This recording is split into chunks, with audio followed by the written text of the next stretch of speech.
My mother-in-law slapped me hard across the face, the sting hitting like fire as I stood there in shock.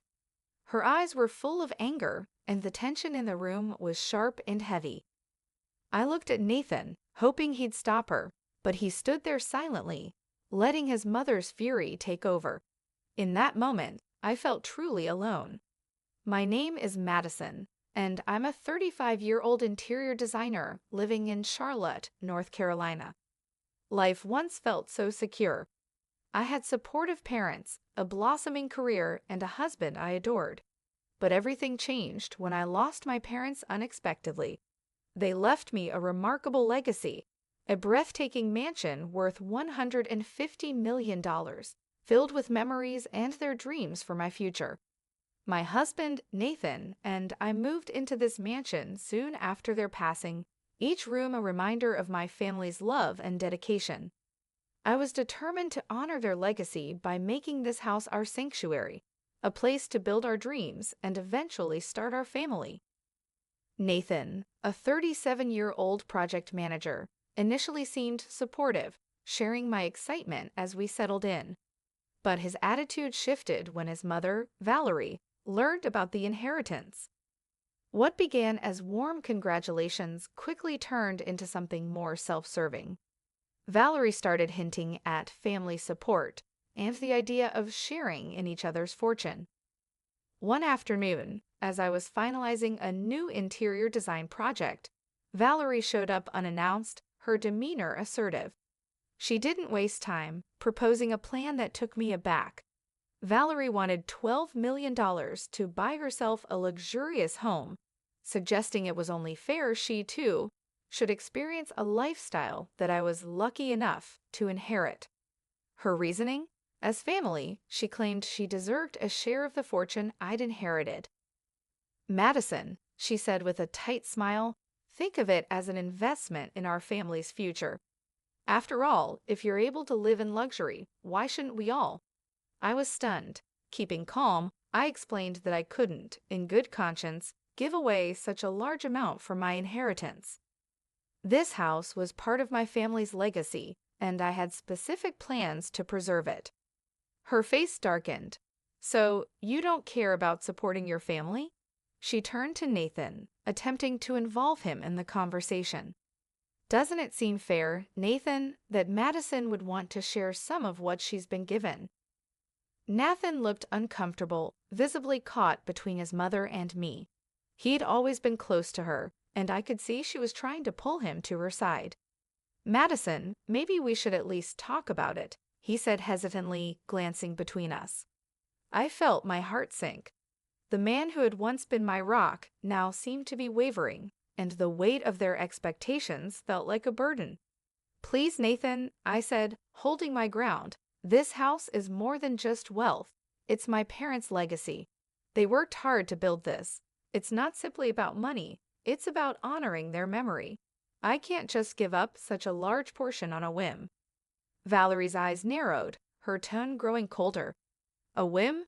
Madison, don't forget that you wouldn't have had anyone to lean on if it weren't for our family's support after your parents passed. And this is how you repay us? My pulse quickened, yet I kept my composure.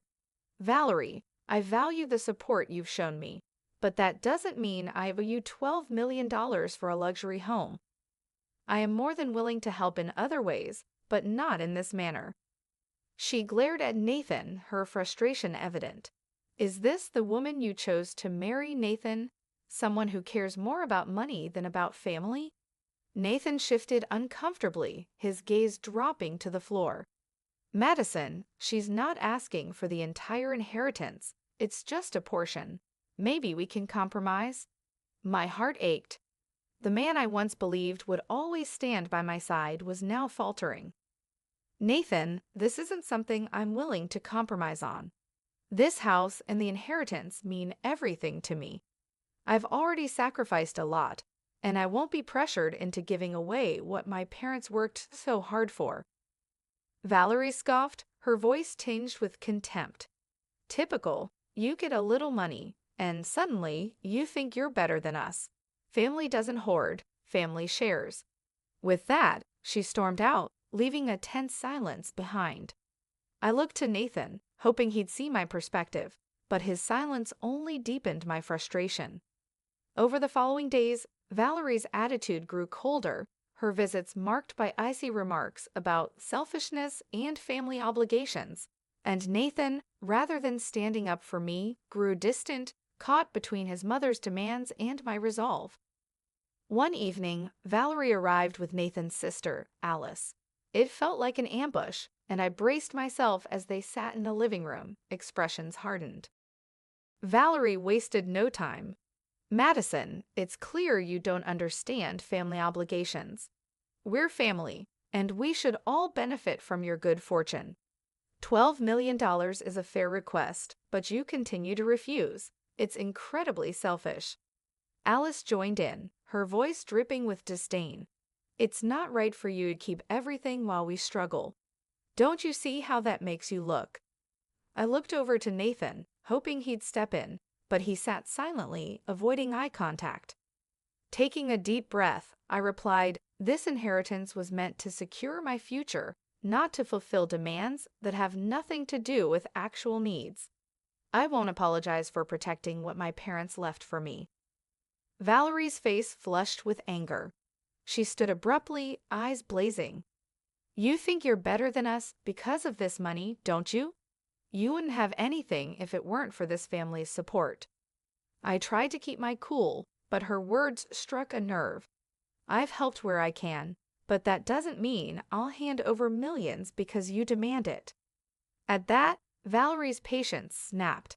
In a swift, furious motion, she reached out and slapped me hard across the face. I staggered back, shocked, feeling the sting on my cheek. "How dare you disrespect me?" She spat, her face twisted with fury. "You don't understand loyalty or family." Alice sneered, her tone venomous. "You don't belong here, Madison. This house would be better without you." Steadying myself, I held back the rush of emotions. "Get out of my house," I said firmly, my voice low but unyielding. "You've crossed every boundary, and I won't tolerate this any longer." Nathan stood by, frozen in shock, torn between loyalty to his mother and his commitment to me. But instead of defending me, he looked away, refusing to meet my gaze. As Valerie and Alice left without a hint of remorse, I felt a surge of strength. Straightening myself, I touched my cheek, the sting reminding me of how far they had pushed me. "Nathan," I said, my voice trembling with a mix of hurt and determination, "are you really going to let this happen? Your family just attacked me in our home, and you're standing here saying nothing." Nathan looked torn, his voice a whisper. "Madison, maybe if you just listened, this wouldn't have happened." His words hurt deeper than the slap. "So you think I deserve this?" I asked, my voice filled with disbelief. "You're willing to let them treat me like this and then blame me for it." Valerie's words echoed in the air as she walked out, her voice sharp. "This isn't over, Madison. Either you give us what we're due, or you'll regret it." I felt my patience break. "I've had enough. You can't bully me into handing over what's mine, and if you won't leave willingly, I'll ensure you're forced out." I took a deep breath, pulling out my phone, and dialed my lawyer. Valerie's face twisted in fury as she tried to snatch my phone, but I stepped back, keeping it out of reach. "You're making a mistake," she hissed. "You're turning against family." Alice added, "You'll regret this, Madison. No one goes against us and wins." Holding up my hand, I stopped their tirade. "Enough. Leave my house now. If you come here again without my permission, I'll involve the authorities." Valerie scoffed, her expression defiant. "We'll see about that." With a final glare, Valerie and Alice stormed out, leaving an oppressive silence in their wake. Nathan lingered for a moment, casting one last, conflicted look in my direction before following them out, leaving me standing alone in my home. As soon as they left, the weight of what had happened hit me. I had been attacked in my own home, and Nathan, the man who had once promised to stand by me, had chosen his family over me. The betrayal felt like a physical blow, but I knew I couldn't allow them to intimidate me into giving up my inheritance. I picked up my phone and called Mr. Anderson, my lawyer, explaining the entire situation. He listened patiently, his voice calm and reassuring. "Madison," he said, "it sounds like your in-laws are attempting to exploit your inheritance. We can take immediate legal steps to secure your property and prevent any further harassment. My advice is to file for a restraining order against them. This will ensure that they cannot approach you or the mansion without serious consequences." Relief washed over me. "Thank you, Mr. Anderson. I'll gather any documents you need right away. I just want to ensure they can't pull any more stunts like this." "Good plan," he replied. "Also, document everything that happened today, including the physical attack and any witnesses if possible. This will help us build a strong case." Determined, I spent the next few hours gathering all relevant paperwork, property deeds, my parents' will, and any documents proving my sole ownership of the mansion. I carefully documented every detail of the confrontation, including Valerie's physical assault and Nathan's refusal to intervene. The following day, I met with Mr. Anderson at his office. I handed over the paperwork, and he quickly filed for a restraining order against Valerie, Alice, and anyone else who attempted to violate my rights to the property. Within days, the restraining order was in place, and for the first time in a while, I felt a sense of peace. However, Nathan's behavior only became more distant. He avoided eye contact, spent most of his time at his mother's, and showed no signs of remorse for his family's actions. One evening, Nathan returned home, looking somber. He sat across from me, fidgeting uncomfortably. "Madison, this whole situation has gotten out of hand. My family feels betrayed. Can't we find a way to resolve this without dragging it through the courts?" I looked at him, my patience thinning.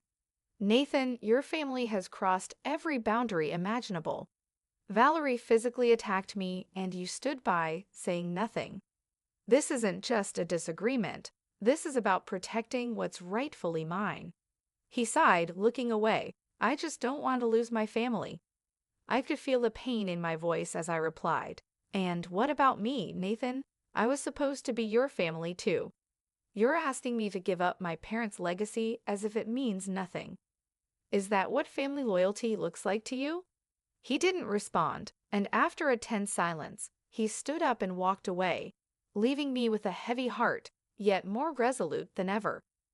Days passed, and I focused on reinforcing my boundaries. I was determined to protect my inheritance and my parents' legacy, even if it meant standing alone. Nathan grew more withdrawn, choosing to spend most of his time with Valerie and Alice, leaving me to deal with the emotional aftermath. Just when I thought things had finally quieted down, Valerie made an even bolder move.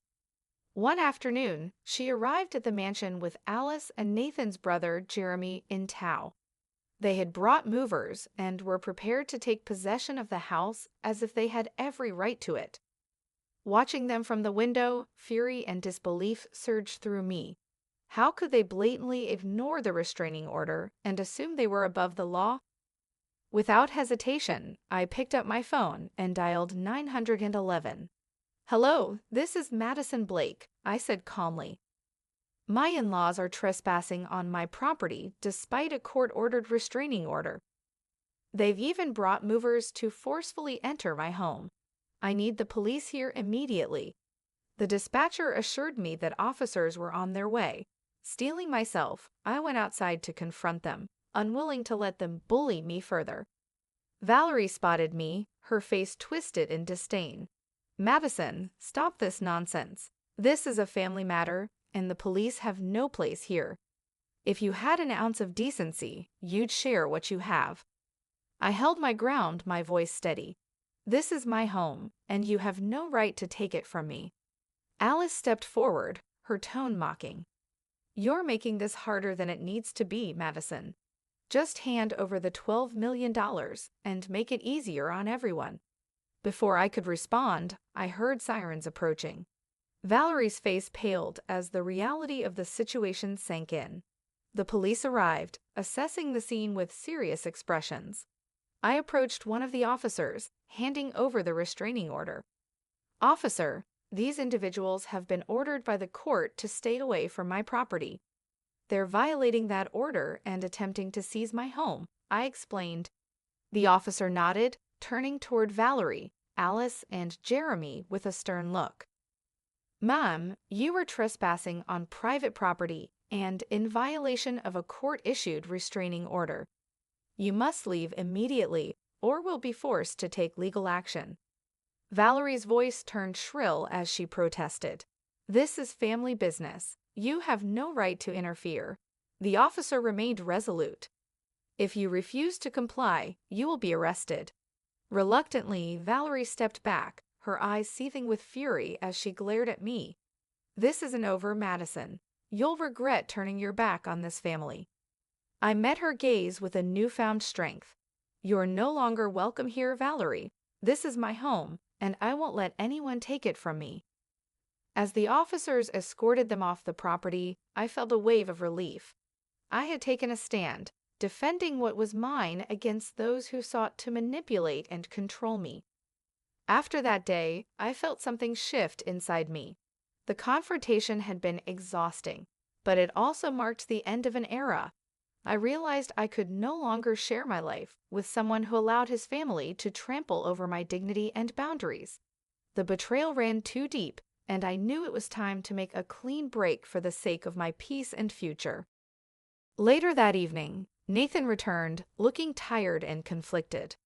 I could tell he'd heard about what happened from his mother. His face held a mixture of anger and sorrow as he approached me. "Madison," he began softly, "we can't keep doing this. This isn't the life I envisioned for us. My family is hurt and feels abandoned. Isn't there a way we can avoid all this legal conflict?" I looked at him, feeling a mix of sadness and clarity. "Nathan, I gave your family every opportunity to respect my boundaries. I tried to find common ground, but they refused to listen. Your mother physically attacked me, and you just stood there. This isn't just a family disagreement. It's a matter of safety, respect, and protecting what's rightfully mine." Nathan sighed, unable to meet my gaze. "I just don't want to lose my family," he muttered. "And what about me, Nathan?" I replied, my voice trembling with emotion. "I was supposed to be your family too, but every time they made demands, you chose them over me. Is that the kind of loyalty I'm supposed to accept?" A heavy silence filled the room as my words settled over him. Nathan shifted uncomfortably, and finally he seemed to understand that this was the end. His shoulders slumped, and he nodded slightly, unable to hold my gaze. "I guess I can't undo what's already happened," he whispered, almost to himself. "No, Nathan," I replied gently, "and I can't keep sacrificing my peace for a relationship that's one-sided. It's time for both of us to move forward." With that, I asked him to gather his belongings and leave the mansion. There were no arguments, no pleas to reconsider. Within hours, he was gone, and I stood alone in the quiet of the mansion. Though I felt the weight of the decision, I also sensed a newfound lightness, knowing I had reclaimed control over my life. In the following weeks, I channeled my energy into rebuilding. I hired contractors to restore and redesign parts of the mansion, transforming it into a reflection of my resilience and independence. Each room became a tribute to my journey, each piece of art or furniture a symbol of my strength and new beginnings.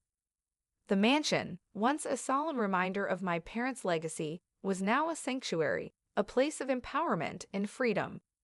I reconnected with friends, poured myself into my work, and even began volunteering in local art programs to give back to the community. With every step forward, I felt the weight of the past lift, replaced by a sense of quiet confidence and joy I hadn't known in years. One evening, as I watched the sunset from the mansion's grand balcony, I felt a sense of peace I hadn't experienced in a long time. The journey had been painful, but I had emerged stronger, more self-assured, and ready to embrace the life I had fought so hard to protect. This mansion was no longer just a house. It was a testament to my courage and a reminder of the strength I possessed to stand on my own. For the first time in years, I was ready to move forward, knowing that my life was now entirely my own and that I had the power to shape my destiny, free from the shadows of the past. Thanks for watching. If you enjoyed Madison's story of strength and resilience, don't forget to like, leave a comment with your thoughts, and subscribe for more powerful stories. Stay tuned for the next tale of unexpected twists and unforgettable moments.